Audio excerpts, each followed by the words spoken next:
भगवान शंकर की बड़ी ही अद्भुत कहानी सुनाने जा रही हूँ। एक बार भगवान भोलेनाथ पृथ्वी लोक पर भ्रमण के लिए गए तो उन्होंने एक युवा को देखा। वह ईश्वर को दोष देता जा रहा था। वह अपने जीवन से निराश था, दुखी था। तब भगवान शंकर बौद्ध भिक्षु का रूप धारण करके उस युवा को असली दुख के बारे में ज्ञान देते हैं। तो चलिए इस कहानी के माध्यम से समझते हैं कि असली दुख क्या होता है। अगर आप यह कहानी सुन रहे हैं तो पूरा सुनिए। इस कथा को आधा अधूरा छोड़कर जाने की गलती मत करिएगा, क्योंकि इस पवित्र कथा को पूरा सुनने से मनचाहा फल की प्राप्ति होगी। इसलिए इस कथा को पूरा सुने। आप शिव भक्त हैं तो भोलेनाथ का अनादर ना करें। सुख और दुख एक ही सिक्के के दो पहलू हैं। ये बात तो आपने सुनी ही होगी। सुख और दुख हमारे जीवन में लगातार आते ही रहते हैं और हमें लगता है कि हमारे जीवन में हजारों दुख हैं, हजारों समस्याएं हैं। लेकिन अगर आप वास्तविक तौर पर देखें, अगर आप इस बात को अच्छी तरह से समझें, तो आप ये समझ पाएंगे कि हमारे जीवन में केवल एक ही दुख होता है। और दुख क्या है वो हम इस कहानी के माध्यम से जानेंगे। और उस दुख का निवारण, उस दुख का समाधान क्या है, वो भी हम इस कहानी में ही जानेंगे। तो इस कहानी के अंत तक जरूर बने रहिए। एक समय की बात है, एक गांव में एक व्यक्ति रहता था। उसका नाम सोनू था। वह बड़ा आलसी था और अपने जीवन से बहुत निराश था। और उसका कारण यह था कि उसने अब तक अपने जीवन में कुछ भी हासिल नहीं किया था। वह कुछ भी नहीं करता था।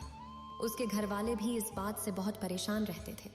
वे चाहते थे कि वे बाहर जाकर कुछ अच्छा काम करें, कोई अच्छी नौकरी कर ले, लेकिन वह उनकी एक नहीं सुनता था।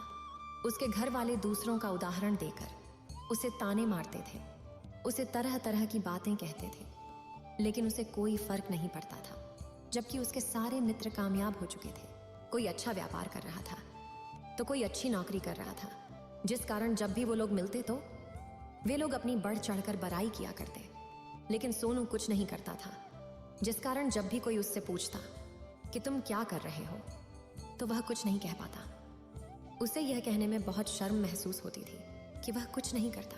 वो हमेशा सबसे केवल एक ही बात कहता था कि मैं कोशिश कर रहा हूं।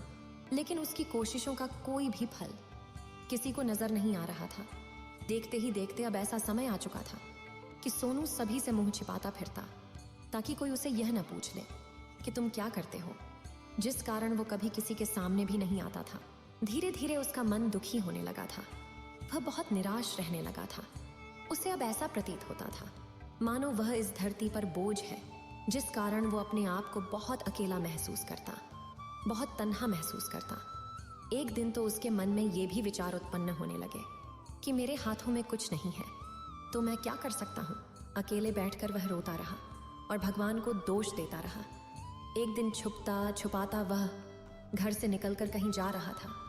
तभी उसने रास्ते में देखा कि एक बौद्ध भिक्षु लोगों को प्रवचन दे रहे हैं और प्रवचन में वह दुख की बातें कर रहे हैं। सोनू कुछ देर के लिए अपना मुंह छुपाकर वहीं पर खड़ा हो गया ताकि उसे कोई देख न ले।